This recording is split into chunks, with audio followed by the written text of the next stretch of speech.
സങ്കീർത്തനം 89 ഇങ്ങനെയാണ് കാണുന്നത്. യഹോവയുടെ കൃപകളെക്കുറിച്ച് ഞാൻ എന്നേക്കും പാടും, തലമുറ തലമുറയോളം എൻ്റെ വായുകൊണ്ട് നിൻ്റെ വിശ്വസ്തതയെ അറിയിക്കും. അതൊരു വലിയ പദവിയാണ്. തലമുറ തലമുറയിലേക്ക് ദൈവത്തിൻ്റെ വിശ്വസ്തത ഞാൻ അറിയിക്കും എന്ന് ആ സങ്കീർത്തനക്കാരൻ പറയണമെങ്കിൽ ദൈവം എത്ര വിശ്വസ്തനായതുകൊണ്ടാണ്. ഓരോ തലമുറകളും അറിയണം, ദൈവം ഒരു വാക്ക് പറഞ്ഞാൽ മാറില്ല. അടുത്തത്, തൻ്റെ അടുക്കൽ വരുന്നവരെ ദൈവം തള്ളിക്കളയില്ല. ദൈവത്തിൻ്റെ കഴിവുകേട് എന്നൊരു വിഷയം ഞാൻ ഒരിക്കൽ പറഞ്ഞിട്ടുണ്ട്. അതായത് ദൈവത്തിന് നമ്മെപ്പോലെ തന്നെ ഒത്തിരി കഴിവുകേടുകളുണ്ട്. എന്നാൽ ദൈവത്തിൻ്റെ കഴിവുകേടും നമ്മുടെ കഴിവുകേടും തമ്മിലുള്ള വ്യത്യാസം, നമുക്ക് പലതിനും കഴിയില്ല. ദൈവത്തിന് ഇതുപോലെ കഴിവില്ലായ്മയുണ്ട്. എന്താണ്? തൻ്റെ അടുക്കൽ വരുന്നവരെ തള്ളിക്കളയാൻ കഴിയില്ല. പ്രാർത്ഥനയ്ക്ക് മറുപടി തരാതിരിക്കാൻ കഴിയില്ല. വാക്കു പറഞ്ഞതുകൊണ്ട് അത് പാലിക്കാതിരിക്കാൻ കഴിയില്ല. അതുകൊണ്ട് നമുക്ക് കാണാം, ക്രൂശിൽ സ്വന്തം മകനെ നമുക്ക് വേണ്ടി തന്ന് സകലതും പറഞ്ഞ വാക്കുകൾ മുഴുവനും പാലിച്ച ഒരു ദൈവത്തെ നമുക്ക് കാണാം. പുത്രനിലൂടെ മുഴുവനും സാധിപ്പിച്ച ദൈവം. മനുഷ്യർക്ക് അതിനകത്ത് യാതൊരു റോളുമില്ല. മനുഷ്യർ എന്ന് പറഞ്ഞാൽ, വാക്ക് പറഞ്ഞാൽ പാലിക്കില്ല. എന്നാൽ ദൈവം സ്വന്തം മകനെ അയച്ച് വാക്കുകൾ പാലിച്ചു. വിശ്വസ്തത, ദൈവത്തിൻ്റെ വിശ്വസ്തത നമ്മുടെ വാഗുകൊണ്ട് തലമുറ തലമുറയിലേക്ക് അറിയിക്കണം. അത്രയും വിശ്വസ്തനായ ഒരു കർത്താവാണ്. എന്തെങ്കിലും നമ്മോട് കർത്താവ് പറഞ്ഞിട്ടുണ്ടെങ്കിൽ അതിൽ ഉവ്വ് ഉവ്വ് എന്നാണ്. അതിന് നമ്മൾ ആമേൻ ആമേൻ എന്ന് മാത്രം പറഞ്ഞാൽ മതി. ദൈവം പറഞ്ഞ കാര്യങ്ങൾ നടക്കും. ദൈവം പദ്ധതിയിട്ടത് മാറ്റുകയില്ല. ദൈവത്തിൻ്റെ വാഗ്ദത്തങ്ങൾ നടക്കില്ലെന്ന് പിശാച് ചെവിയിൽ വന്ന് പറഞ്ഞതിനെ ഇന്ന് നമ്മൾ ശാസിക്കണം. ദൈവത്തിൻ്റെ വാക്കുകൾ, എല്ലാ വാഗ്ദത്തങ്ങളും അത് നിവർത്തിയാകും. ദൈവത്തിൻ്റെ വാഗ്ദത്തങ്ങളും പ്രവചനങ്ങളും എല്ലാം കൂടി ചേർന്നൊരു 30,000-ഓളം ബൈബിളിലുണ്ട്. ഇതിനെല്ലാം ആമേൻ പറയണം. അത് എന്നോടാണെന്ന് പറയണം. അതിൻ്റെ വിടുതൽ എന്നിൽ നടക്കുമെന്ന് പറയണം. അതിനെല്ലാം മറുപടി തരാൻ ഒരു കർത്താവ് നമുക്ക് വേണ്ടിയുണ്ട്. നമുക്ക് ചേർന്ന് പാടി യേശുവിനെ ആരാധിക്കാം. യേശുവേ നീ വേണം എന്നെന്നും എൻ ശ്വാസമേ. യേശുവേ നീ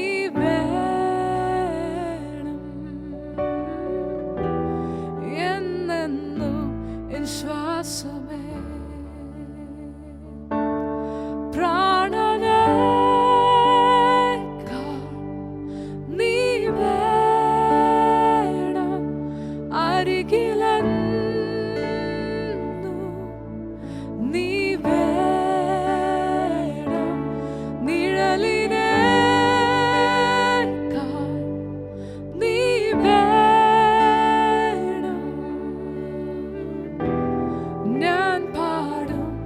ശ്വാസമേ. പ്രാണനേക്കാൾ നീ വേണം അരികിലെന്നു. നീ വേണം നിഴലിനേക്കാൾ നീ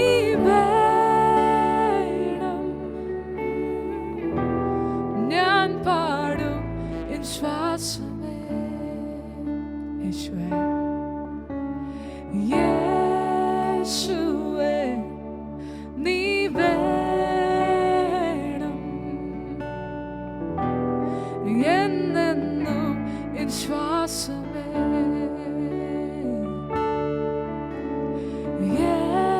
യേശുവേ നീ വേണം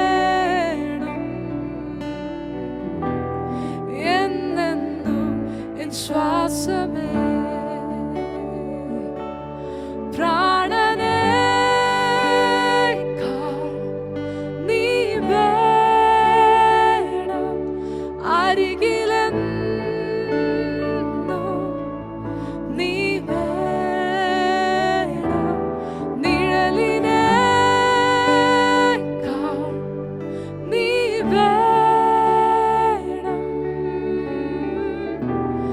ഞാൻ പാടും എൻ ശ്വാസമേ, പ്രാണനേക്കാൾ നീ വേണം. അരികിലെന്നും നീ വേണം. നിഴലിനേക്കാൾ നീ വേണം. ഞാൻ പാടും എൻ ശ്വാസമേ, എന്നെന്നും എന്നെന്നും എൻ ശ്വാസമേ,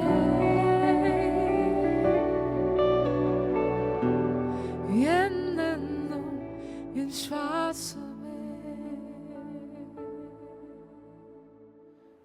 യോഹന്നാൻ 17:8 കഴിഞ്ഞ ദിവസം നമ്മൾ വായിച്ചതാണ്.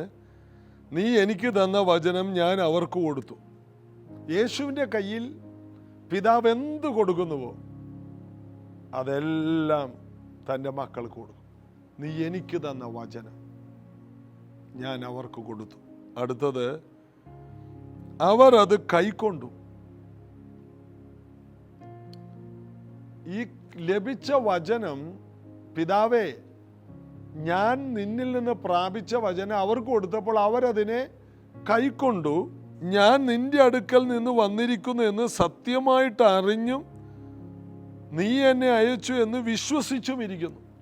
യേശുവിൻ്റെ ഏറ്റവും വലിയ സന്തോഷമാണ്, പിതാവേ നീ എനിക്ക് തന്നത് ഞാൻ അവർക്ക് കൊടുത്തു. അവരത് കൈക്കൊണ്ടു. എന്നിട്ട് നീ എന്നെ അയച്ചതാണെന്നും ഞാൻ നിന്റെ അടുക്കൽ നിന്ന് വന്നതാണെന്നും അവർ വിശ്വസിച്ചിരിക്കുന്നു. പിതാവേ, യേശുവിൻ്റെ പ്രാർത്ഥനയിൽ ഭയങ്കര ആനന്ദമാണ്, സന്തോഷം കൊണ്ട് യേശു നിറയുകയാണ്. യേശു ഈ ഭൂമിയിലേക്ക് വന്ന ദൗത്യം, അതിൻ്റെ വിടുതലുകൾ കാണുമ്പോൾ, വന്ന ഉദ്ദേശത്തിൽ വലിയ സന്തോഷം അനുഭവിക്കുമ്പോൾ, ആ സന്തോഷവും യേശുവിൻ്റെ പ്രാർത്ഥനയുടെ ഒരു ഭാഗമാണ്. പിതാവേ, ഞാൻ ഈ ഭൂമിയിലേക്ക് വന്ന് വെറുതെ ആയില്ല. നീ എന്നെ അയച്ചത് വെറുതെ ആയില്ല. നീ എൻ്റെ കയ്യിൽ കുറച്ച് കാര്യം തന്നത് വെറുതെ ആയില്ല. ഇതൊക്കെ സ്വീകരിക്കാൻ പറ്റിയ കുറച്ചു പേരെ നീ എനിക്ക് തന്നല്ലോ. 7-ാം വാക്യത്തിലുണ്ടല്ലോ അത്. നീ എനിക്ക് തന്നതെല്ലാം നിന്റെ പക്കൽ നിന്നാകുന്നു എന്ന് അവർ ഇപ്പോൾ അറിഞ്ഞിരിക്കുന്നു. എല്ലാം പിതാവേ നീ തന്നതാണ്. പത്രോസിനെ നീ തന്നതാണ്. അന്ത്രയോസിനെ നീ തന്നതാണ്. യോഹന്നാനെ, യാക്കോബിനെയും മത്തായിയെയും എല്ലാം പിതാവേ അങ്ങ് തന്നതാണ്. അങ്ങ് തരാത്തതായിട്ടൊന്നും എനിക്കില്ല. അതിൻ്റെ അർത്ഥം നമ്മുടെ കുടുംബത്തിലുള്ളവരെയെല്ലാം നാം ദൈവത്തിന് വേണ്ടി സ്വന്തമാക്കണം. നീ എനിക്ക് തരണം കർത്താവേ എന്ന് ചോദിക്കണം. ചോദിച്ചു വാങ്ങണം. പിതാവേ ഈ കുടുംബത്തെ എനിക്ക് തരണേ, ആ കുടുംബത്തെ എനിക്ക് തരണേ, ആ കുടുംബം നശിച്ചു പോകരുതേ, നീ എനിക്ക് തന്ന ഒന്നും നശിച്ചു പോയിട്ടില്ലെന്ന് പിന്നീട് ആ യേശുവിൻ്റെ ഈ പ്രാർത്ഥനയിൽ കാണും. നീ എനിക്ക് തന്നതാണ്.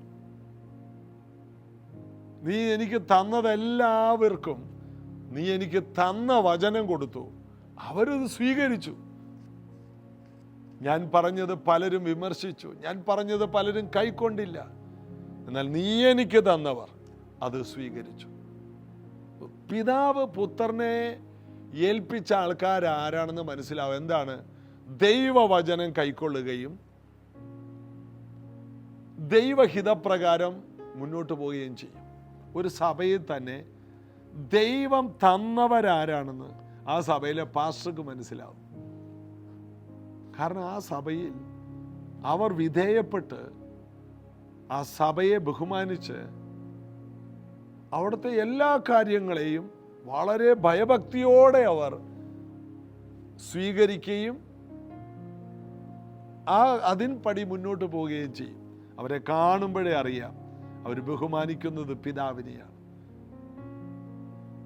എനിക്ക് എൻ്റെ കയ്യിൽ ഏൽപ്പിച്ച എല്ലാവരെയും അറിയാം. അവരെ എന്തെങ്കിലും ഏൽപ്പിച്ചു കഴിഞ്ഞാൽ അവർ വിശ്വസ്തരായിരിക്കുന്നത് കാണുമ്പോൾ ഞങ്ങൾക്കുണ്ടാവുന്ന സന്തോഷം ഇത് തന്നെയാണ്. അടുത്തത് 9-ാമത്തെ വാക്യം, ഞാൻ അവർക്ക് വേണ്ടി അപേക്ഷിക്കുന്നു. ആർക്ക് വേണ്ടിയാണ് യേശു പിതാവിൻ്റെ വലത്തു ഭാഗത്ത് ഇരുന്ന് അപേക്ഷിക്കുന്നതെന്ന് അറിയാമോ? രാപ്പകൽ മധ്യസ്ഥത അണക്കുന്നു. പിതാവേ, നീ എനിക്ക് തന്നവർ, എൻ്റെ വാക്ക് കൈക്കൊണ്ടവർ,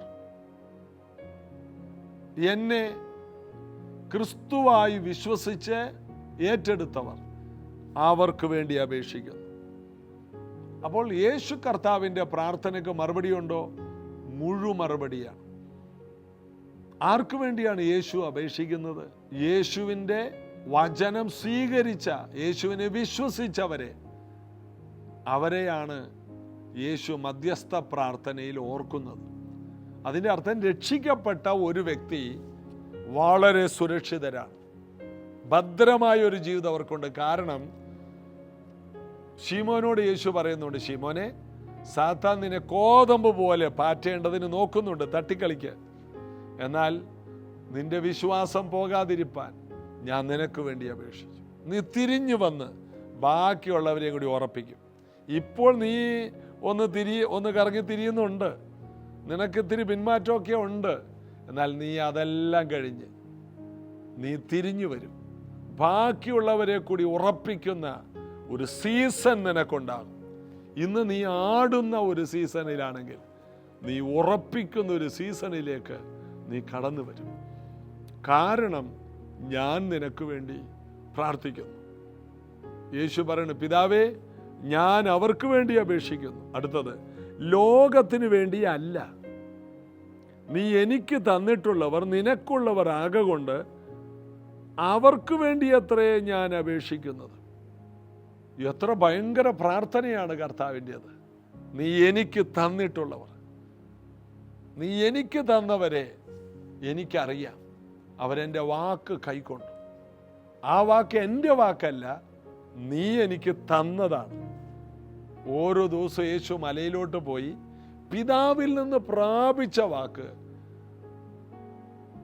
ജനങ്ങളോട് പറയുമ്പോൾ നല്ല നിലത്ത് വീണതിൽ മാത്രം 100 മേനി വിളവുണ്ടായി. അതാണ് പത്രോസ്, യാക്കോബ്, യോഹന്നാൻ.